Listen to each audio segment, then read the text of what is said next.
The female CEO brought her paralyzed son on a blind date, but the single dad's reaction completely stunned her. Before we continue, please tell us, where in the world are you tuning in from? We love seeing how far our stories travel. The coffee shop door chimed at exactly 2 p.m., and Frank Caldwell's heart stopped. She was here, Diane Winters, the brilliant CEO he'd been texting for 2 weeks, the woman whose messages made him laugh for the first time in 3 years. But she wasn't alone. Frank watched from his corner table as Diane maneuvered through the doorway, her designer heels clicking with determined precision. Behind her, she pushed a wheelchair where a boy sat, maybe 10 years old. His thin legs motionless beneath a Star Wars blanket, his bright eyes scanning the coffee shop like he was mapping escape routes.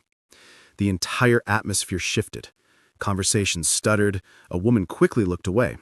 A teenager stared openly until his mother smacked his arm. The barista's smile faltered, transforming into that expression Frank knew too well. That toxic mixture of pity and discomfort that people wore like masks when confronted with disability. Diane's jaw tightened. Her fingers whitened as she gripped the wheelchair handles harder. And Frank could see it in every line of her body. She was ready for war, ready for ejection, ready to protect her son from whatever came next. Adrian, honey, remember what we talked about? We're just stopping by for a minute. Mommy needs to tell someone something important. The boy nodded, but his fingers twisted in his lap. The man doesn't know about me, does he? No, sweetheart, he doesn't. Frank stood slowly, his mind racing, not with excuses or exit strategies, but with a sudden, overwhelming recognition. He knew that look in Diane's eyes, that defensive armor, that exhausted bravery. He saw it every morning in his own mirror. Diane spotted him and stopped halfway across the coffee shop. Her chin lifted, a challenge. "Come on," her posture said. "Get it over with. Run." They always do. But Frank did something that made her freeze completely. He walked toward them, his eyes never leaving Adrian's face, and when he reached them, he dropped to one knee so he was at Adrian's eye level. "You must be Adrian," Frank said softly, extending his hand to the child first, completely ignoring Diane. "I'm Frank. That's an awesome Star Wars blanket. Is that the Battle of Endor?" Adrian's entire face transformed. His suspicious squint melted into surprise, then bloomed into the kind of smile that could power a small city. "You know about the Battle of Endor?" "Know about it? I built the Lego Death Star with my daughter last month. Took us 3 weeks because her hands don't always cooperate, but we did it, every single piece." Diane made a sound, half gasp, half sob. Frank finally looked up at her, and that's when she saw them. Tears, actual tears rolling down this stranger's face. But not the tears she'd expected, not pity, not discomfort. These were tears of recognition, of understanding, of finding someone else who spoke the same unspoken language of hospital waiting rooms and modified everything, and small victories that meant the world. "Hi, Diane," he said, standing but keeping one hand on Adrian's wheelchair like it was the most natural thing in the world. "Would you both like to sit down? I picked this cable specifically because there's plenty of room for a wheelchair. My daughter Suzy uses one sometimes, and she hates when restaurants cram them in corners." The words hung in the air, like suspended breath. "Your daughter?" Diane's voice cracked. "Your daughter uses a wheelchair?" "Sometimes. Juvenile arthritis. Progressive. Today's actually a good day. She's at home defeating our neighbor at checkers. She insists on moving the pieces herself, even though it takes forever. The neighbor, Mrs. Chen, pretends not to notice when Suzy accidentally knocks over half the board." Frank's smile was soft, private, the smile of a parent who'd learned to find joy in unexpected places. "But you didn't come here to hear about my daughter, or did you?" Diane sank into the chair like her strings had been cut. Her carefully constructed CEO facade, the one that had gotten her through board meetings and hostile takeovers, crumbled completely. "I brought Adrian to scare you away," she whispered. "I know. I've done this 12 times. Frank pulled out his phone, his fingers trembling slightly as he found the photo. "This is Suzy. The image showed a little girl with Frank's eyes and a grin that could light up the darkness, sitting in a bright purple wheelchair, her arms raised in victory beside a thoroughly destroyed Lego city. Did she smash it on purpose? Adrian asked, leaning forward with interest. No, that was an accident. She was trying to high-five me after we finished, but her joints locked up mid-celebration. Took out 3 weeks of work in 2 seconds. Frank's laugh held no bitterness. She cried for about 30 seconds, then said, "Well, Dad, now we get to build it again, but better." That's Suzy. She finds the silver lining in everything, even when her own body betrays her. Diane's hand covered her mouth. "How long have you been doing this alone?" The question hung between them, loaded with shared understanding. 3 years. Her mother left when Suzy's condition got worse. Couldn't handle watching our perfect daughter struggle to tie her shoes. You? 6 years. Adrian's father stayed until he was 4, long enough to realize our son would never play catch in the backyard or run alongside him on morning jogs. He sends checks, generous ones. But checks don't teach a boy how to be brave when kids stare at the playground. Adrian had been listening quietly, but now he tugged on Frank's sleeve. "Does Suzy like space?" "I love space. I want to be an astronomer, but Mom worries because some observatories don't have accessibility wheels." "Funny you should mention that. I'm a structural engineer, and I just finished working on the new accessibility renovations at the Richmond Observatory. Every single floor, every telescope station, fully accessible. I made sure of it." "Really?" Adrian's eyes went wide. "You built ramps to the stars?" "Ramps, elevators, wider doorways, adjustable telescope mounts, the works, because everyone deserves to see the stars, wheels or no wheels." Diane watched this stranger, this man she'd met to potentially date, talk to her son like he was the most interesting person in the world. No fake enthusiasm, no performative kindness, just genuine connection. Most people see the chair first. Most people are... Reply. "Sorry, I shouldn't..." "No," Diane laughed, really laughed, for the first time in months. The barista appeared with coffee, her discomfort palpable as she navigated around Adrian's wheelchair. Frank noticed Adrian shrink slightly, making himself smaller, apologizing for existing in space. "Hey, Adrian," Frank said casually. "Want to see something cool?" He pulled out his phone again, swiping to a video. It showed Suzy in what looked like a gymnasium, her wheelchair decorated with ribbons and lights like a parade float, spinning in circles while other kids in wheelchairs played basketball around her. "Is that wheelchair basketball?" Adrian breathed. "Saturday mornings, 10 o'clock, adaptive sports program at the community center. Suzy's terrible at basketball, I mean genuinely awful, but she loves it. They do wheelchair racing too, and volleyball. And sometimes they just have wheelchair dance parties, because why not? Mom, can I?" "We'll see," Diane said automatically, then caught herself. "Actually, no, not we'll see. Yes, if Frank thinks it would be okay, then yes." "More than okay. Suzy would love a new friend. She's the only girl in the program right now, but she holds her own.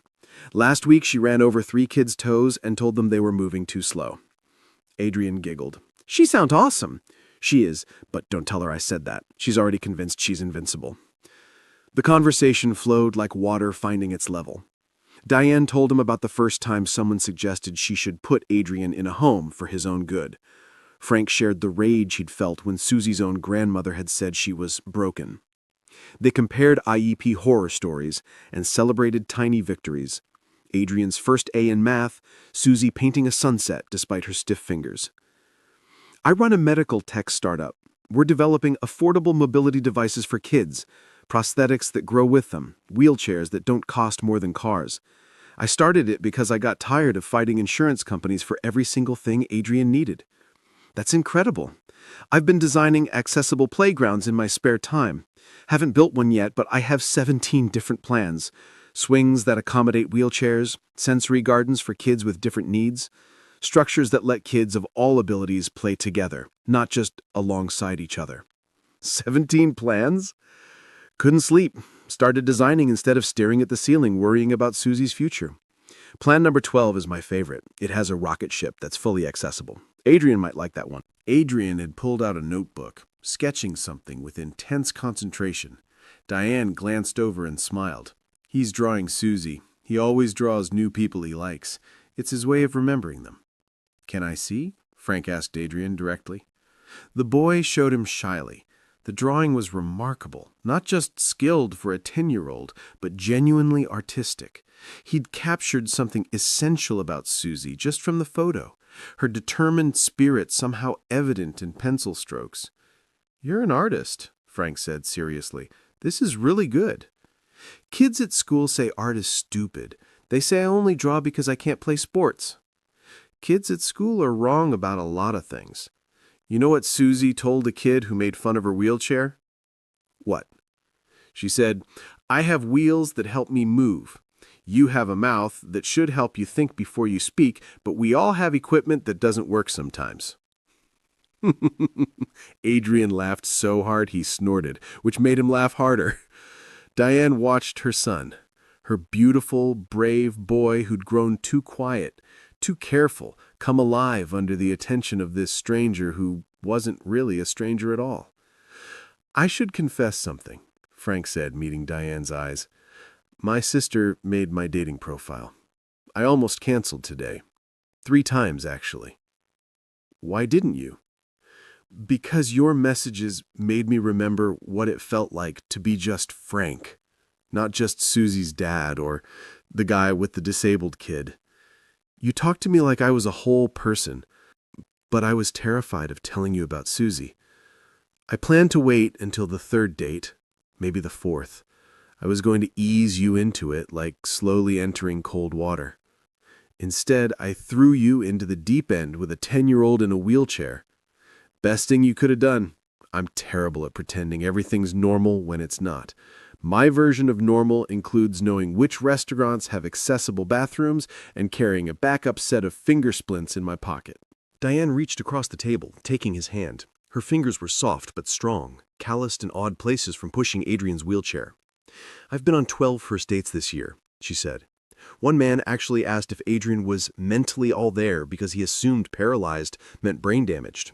Another said he didn't want to play daddy to a defective kid. The last one, the one I really thought might work, he ghosted me the second I mentioned Adrian's wheelchair. They're lost. You don't even know us." "I know enough." Frank squeezed her hand gently. "I know you're brave enough to bring your son on a first date because protecting him matters more than finding love. I know you started a company to help kids like ours because anger is only useful when you channel it into change.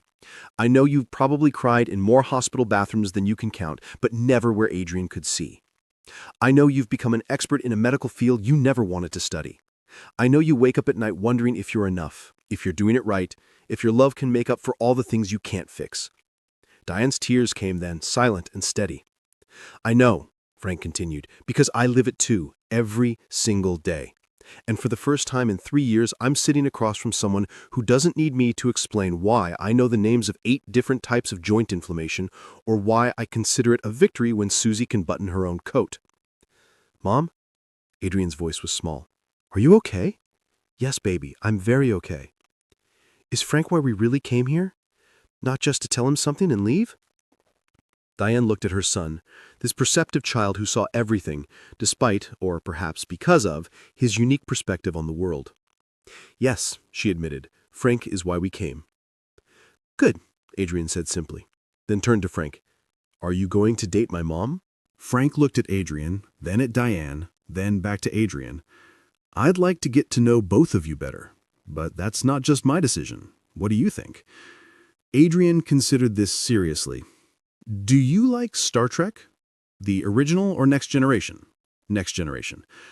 "Picard was the best captain." "Correct answer." Adrian nodded solemnly. "Do you eat vegetables?" "When forced." "Also correct." "Last question. If someone makes fun of my wheelchair, what would you do?" Frank met the boy's eyes steadily. "Depends. If it's a kid, I'd explain why they're wrong and help them understand better.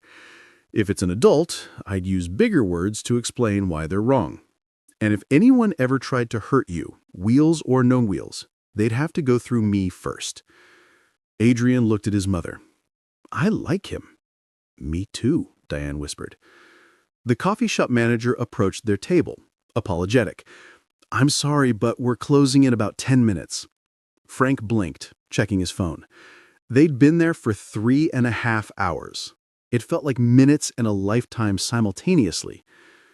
I can't believe we've been there that long, Diane said, starting to gather their things. Time flies when you're not explaining why your kid needs extra time for everything, Frank said, helping organize Adrian's backpack that hung on his wheelchair. Or apologizing for existing in spaces not designed for wheels, Diane added.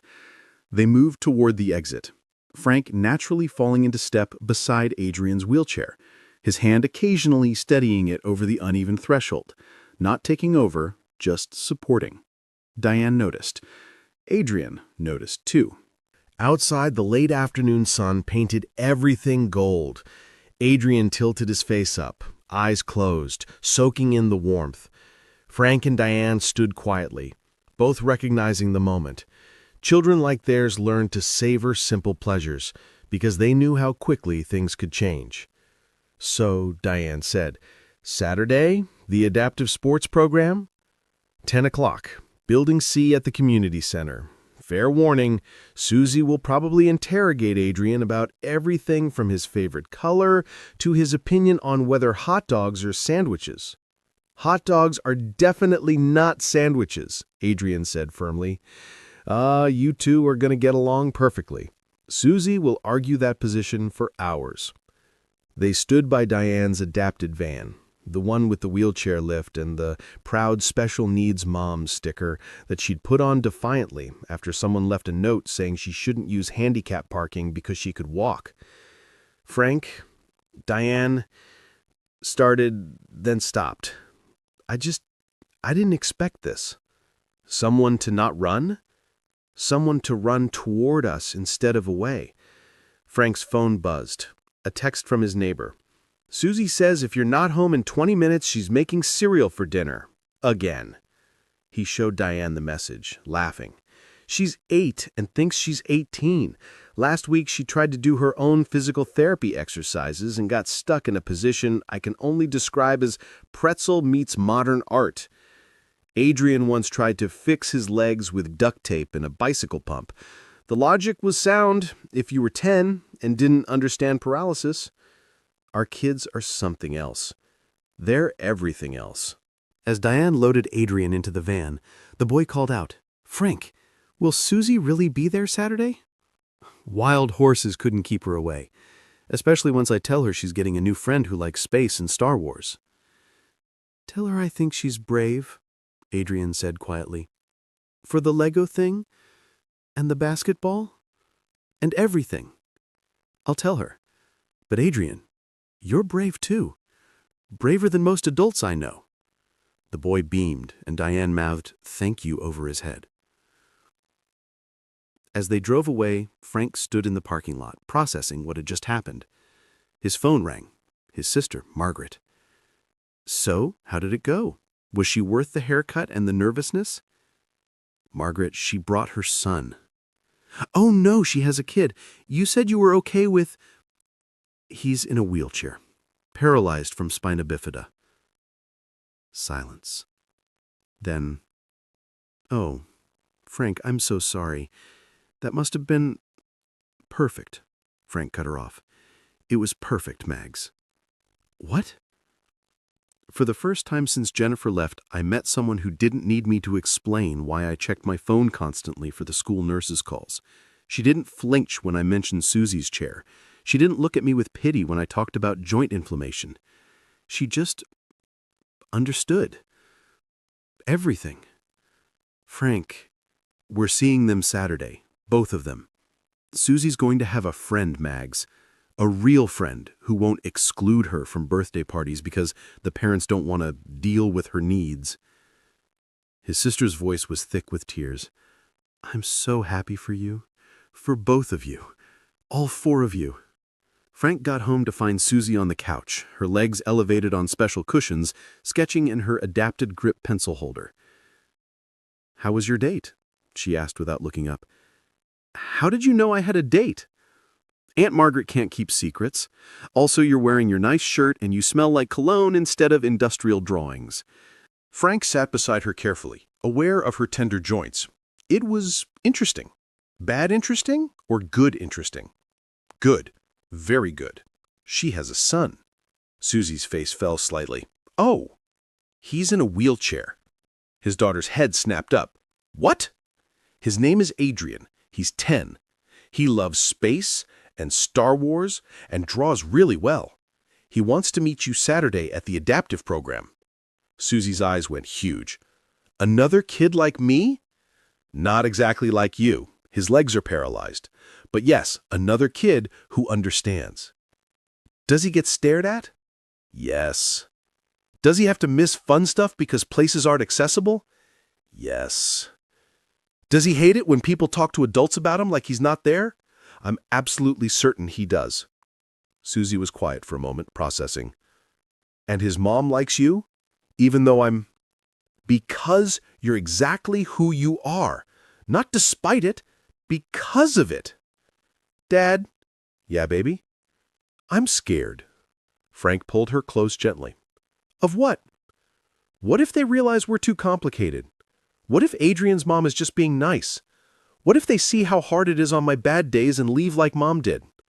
Then they wouldn't be worth our time anyway. But Suzy, I don't think that's going to happen. How do you know? Because when Diane saw me cry in the middle of a coffee shop, she didn't run. She cried too. Sometimes, baby girl, broken people recognize each other. And sometimes they realize they're not broken at all, just waiting for someone else who speaks their language. Saturday morning arrived gray and drizzly, what Suzy called arthritis weather, because the dampness made her joints ache. Frank almost texted Diane to reschedule, but Suzy insisted on going. If Adrian comes and I'm not there, he'll think I didn't want to meet him.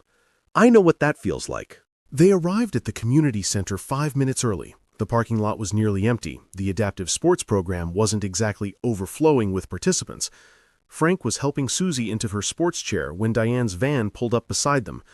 The lift lowered, and Adrian appeared, wearing a basketball jersey that hung loose on his thin frame. His face was nervous but determined.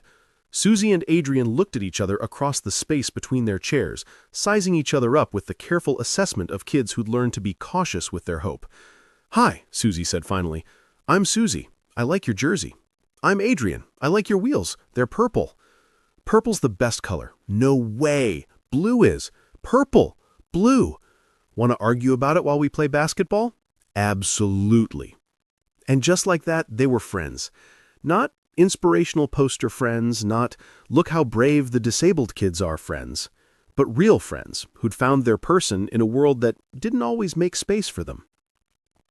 Frank and Diane stood by the sideline as their kids wheeled onto the court, Adrian still insisting blue was superior, while Suzy launched into a passionate defense of purple that involved historical references Frank didn't know she knew. "She's incredible," Diane said softly. "So is he." "No, I mean, she's just a kid being a kid who happens to use wheels sometimes. You've given her that normality within the abnormal. You've done the same for Adrian." They watched Adrian attempt his first basket. The ball missed entirely, bouncing off the backboard support beam. Suzy laughed, not mean-spirited, but delighted. "That was terrible," she called out. "Here, watch me be equally terrible." She launched the ball with her stiff fingers. It went backwards. Both kids dissolved in laughter, the kind that comes from finding someone who understands that sometimes you have to laugh or you'll cry, and laughing is so much better. Your text last night, the one that said this was the best first date you'd had in years, I meant it. Even though I ambushed you with Adrian? Especially because you ambushed me with Adrian. Although technically I think we ambushed each other, you with Adrian, me with Suzy. Frank turned to face her. "Can I ask you something? Anything. Why did you really bring him? The truth." Diane watched Adrian pass the ball to Suzy, who caught it against her chest and grinned triumphantly. "Because I'm tired of pretending I'm not a package deal. I'm tired of men who say they're fine with kids but assume Adrian's some normal kid who'll play catch in the yard and grow up to give them grandkids who'll carry on their family name. I'm tired of explaining that my son is brilliant and funny and artistic and worth knowing exactly as he is. So I brought him as a test, a filter, a way to fail fast if we were going to fail. And if I'd failed? Then Adrian and I would have gotten coffee and gone to the science museum like we do most Saturdays. But you didn't fail. You saw him. Really saw him. I saw you both. On the court, Suzy was teaching Adrian her signature move, spinning her chair in circles until she was dizzy, then attempting to shoot. It was ridiculous and beautiful and perfect. My ex-wife couldn't handle Suzy's condition. She said she didn't sign up for a disabled child, as if any of us sign up for the cards we're dealt. She sends birthday cards, Christmas cards, checks, but she hasn't seen Suzy in 2 years.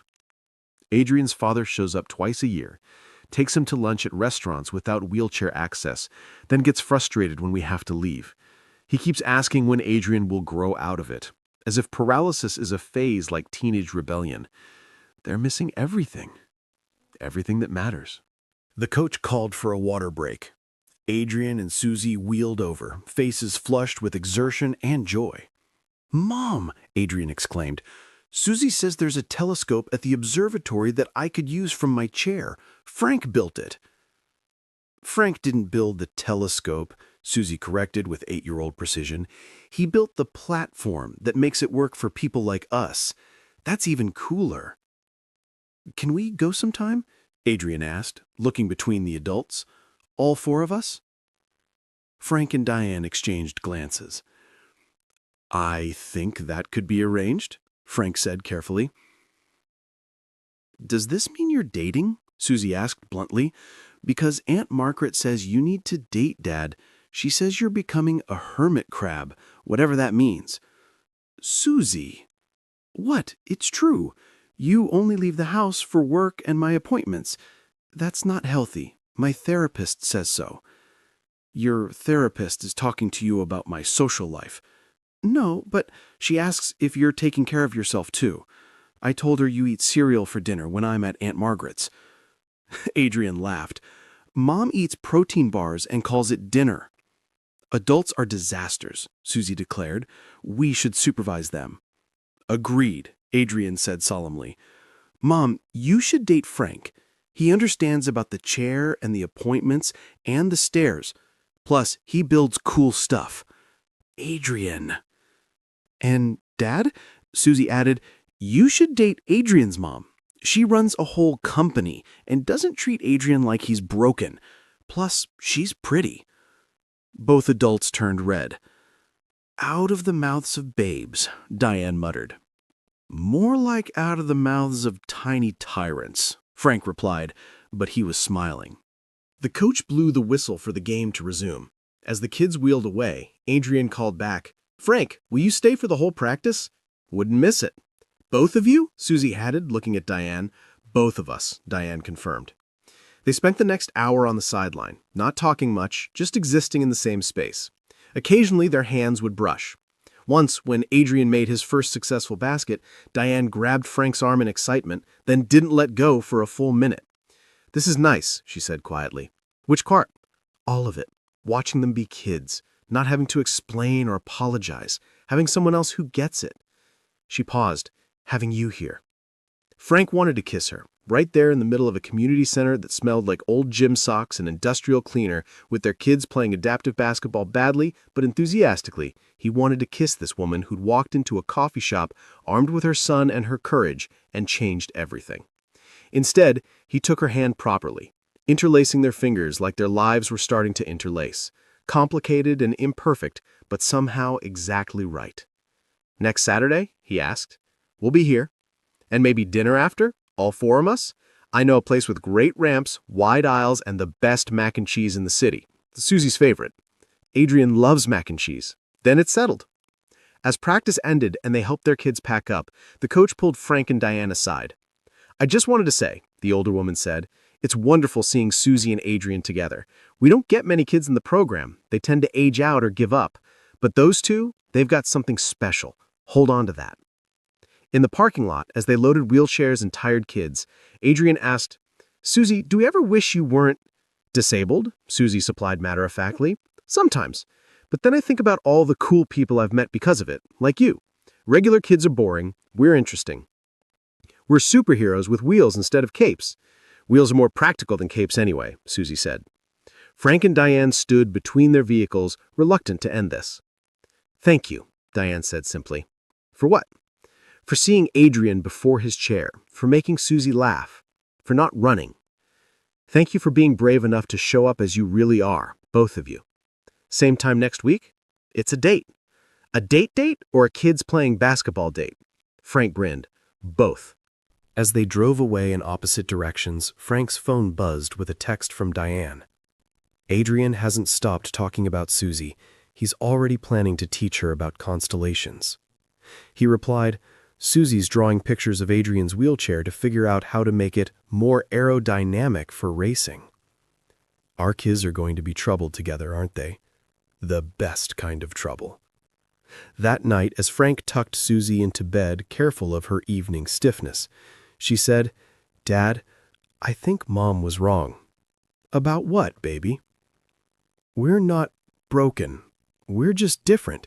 And different isn't bad. No, it's not. And Adrian's mom is nice. She didn't look at me like I'm sad or brave or special. She just looked at me like I'm Suzy. That's because that's who you are. Just Suzy. Exactly Suzy. Perfect Suzy. Dad? Yeah? Don't mess this up, okay? Frank laughed, kissing her forehead. I'll do my best. Miles away, Diane was having a similar conversation with Adrian. She didn't care about my chair, Mom. She just wanted to know if I liked purple or blue better. That's because she sees you, baby. The real you. And Frank knew about Star Wars in space. No, he didn't. Mom, are you going to marry him? Adrian, we just met. So, when you know, you know. That's what you always say about business decisions. This isn't business. No, Adrian said thoughtfully. It's better. It's family. 3 months later, at the coffee shop where it all began, Frank and Diane sat at the same corner table. This time, they were planning Adrian's 11th birthday party, a space-themed celebration at the observatory that Frank had helped make accessible. Suzy wants to give him a telescope, Frank said, showing Diane options on his phone. That's too expensive. She's been saving her allowance for 2 months. She said Adrian needs to see the stars properly if he's going to be an astronomer. Diane's eyes misted. Our kids are pretty amazing. They get it from their parents. Frank? Yeah? The manager is watching us. I think she remembers us from that first day. Frank looked over. The elderly woman behind the counter gave them a knowing smile and a little wave. Should we tell her? Diane asked. Tell her what? That her coffee shop is where 2 broken families became one whole one. Frank lifted Diane's hand, kissing the ring he'd placed there just a week ago, a small ceremony with just their kids, Margaret and Diane's parents, everyone crying happy tears as Suzy and Adrian declared themselves officially brother and sister. I think she already knows. And she did. The manager would tell anyone who listened about the day a CEO brought her paralyzed son on a blind date, expecting rejection, but finding love instead. She'd tell them about a single father who cried when he saw the boy, not from pity, but from recognition. She'd tell them about 2 children who became inseparable, who taught each other that different doesn't mean less than. But mostly, she'd tell them about the power of showing up exactly as you are, broken pieces and all, and finding someone who doesn't want to fix you, but wants to build something beautiful with you anyway. Because sometimes love doesn't look like perfection. Sometimes it looks like wheelchairs and joint braces, adaptive equipment and accessible ramps. Sometimes it looks like understanding without explaining, accepting without fixing, loving without conditions. Sometimes it looks like a coffee shop on Maple Street where 2 single parents stopped pretending everything was fine and discovered that broken crayons still color beautifully. They just need someone who sees their potential instead of their limitations. And in a world that often looks away from disability, that treats different as deficient, that mistakes wheelchairs for tragedy, Frank and Diane's story became proof that love doesn't require perfect bodies or typical families. It just requires 2 people brave enough to say, we're not broken, We're just waiting for someone else who colors outside the lines too. The coffee shop still stands on Maple Street. The manager has since retired, but she trained her replacement to always keep that corner table open on Saturday afternoons, because you never know when someone might walk in, pushing a wheelchair, ready to filter out everyone who can't handle their reality. And maybe, just maybe, they'll find someone who doesn't see the wheelchair first. They'll find someone who sees the person, the fighter, the survivor, the parent, the human. And they'll discover that different isn't less than, it's just different. And sometimes different is exactly what makes two people perfect for each other. If this story touched your heart, remember that every single parent, every family facing challenges, every person navigating disability deserves love exactly as they are. Share this story with someone who needs to hear it. Subscribe if you believe in love that sees beyond limitations. And remember, we're all just looking for someone who sees us, really sees us, wheels and all.